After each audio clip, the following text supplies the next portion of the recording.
بسم اللہ الرحمن الرحیم۔ السلام علیکم۔ اور تم زمین پر اکڑا اکڑا کر مت چلا کرو۔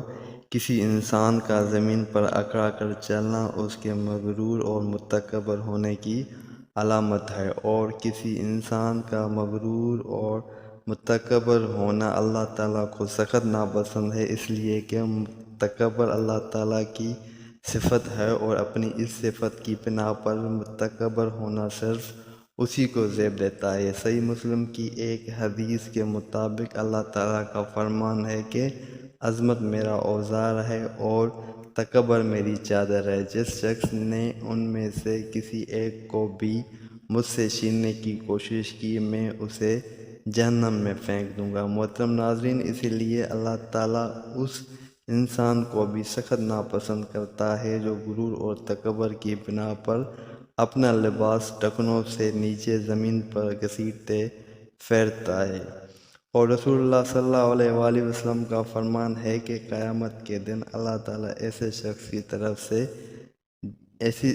کی طرف دیکھنا بھی گوارا نہیں کرے گا، یعنی ایسا مغرور انسان اس دن اللہ تعالیٰ کی نظر رحمت سے یکسر محروم رہ جائے گا، اور جو بد نصیب انسان قیامت کے دن اللہ تعالیٰ کی نظر رحمت سے محروم کر دیا گیا، وہ تو گویا بالکل ہی برباد ہو گیا۔ اور رسول اللہ صلی اللہ علیہ وآلہ وسلم نے تکبر کی نحوست کے بارے میں مزید فرمایا ہے کہ جس انسان کے دل میں ذرا برابر بھی تکبر ہوگا وہ جنت میں داخل نہیں ہو سکے گا۔ کسی انسان کے متکبرانہ چال نہ صرف اس کے دل و دماغ میں موجود غرور اور تکبر کے جذبات و احساسات کی عکاسی کرتی ہے، بلکہ اس کی یہ عادات اس کے ان جذبات و احساسات کو مزید خراب کرنے کا باعث بنتی ہے۔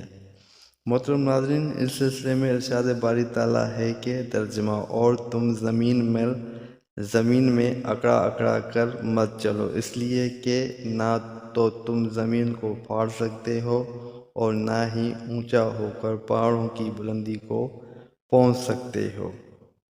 آیات زیر مطالبہ میں نہ صرف انسان کو متکبرانہ انداز میں اکڑا کر چلنے سے منع کیا گیا ہے، بلکہ اس کے اس مہلک مرض کے علاج کے لیے اسے اس کی اصل حیثیت اور اوقات بھی یاد دلائی گئی ہے کہ اے فریب خوردار انسان، ذرا سوچ تو صحیح کہ آخر تم کس برتے پر اکڑاتے ہو، آخر کس بنا پر تم خود کو بڑا اور اپنے مقابلے میں دوسروں کو چھوٹا سمجھتے ہو۔ کیا تم اپنے مغرور قدموں کے ٹھوکر سے زمین کو پھاڑ سکتے ہو؟ کیا گردن کو اکڑا کر چلنے سے تم اپنے چھوٹے سے قد کو پہاڑوں کے برابر کر لو گے؟ نہیں، تم خوب سمجھتے ہو کہ تم ایسا کچھ بھی نہیں کر سکتے ہو۔ اس لیے بہتر ہے کہ تم اپنے جسم و جان کی اصلیت کو حقیقت کے آئینے میں دیکھنے اور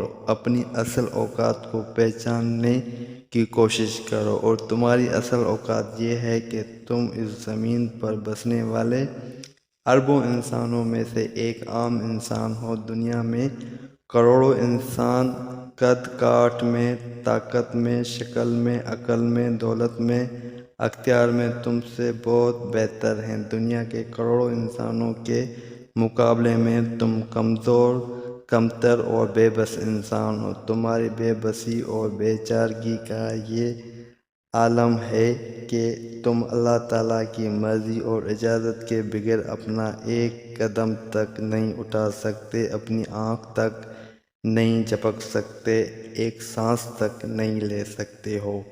اگر یہ سب کچھ ایسا ہی ہے، اور یقیناً ایسا ہی ہے، تو پھر تم اپنے گریبان میں جھانک کر ذرا بتاؤ تو صحیح کہ آخر تم اکڑا اکڑا کر کیوں چلتے ہو؟ اس آیات کا مضمون ہم سب کو دعوت فکر دے رہا ہے کہ ہم میں سے ہر بندہ مسلمان اس حوالے سے اپنے اعمال و کردار کو دیکھے، اپنے طرز عمل کا جائزہ لے، اپنے جذبات و خیالات کو پرکھے۔ اگر اللہ تعالیٰ توفیق دے تو اپنی کمزوریوں اور کوتاہیوں پر نظر رکھیں اور خود کو تکبر، سمت تمام باطنی بیماریوں سے بچا کر رکھنے کی کوشش کرے۔ اللہ تعالی ہم سب کو ایسا سوچنے اور ایسا کرنے کی توفیق عطا فرمائے، آمین۔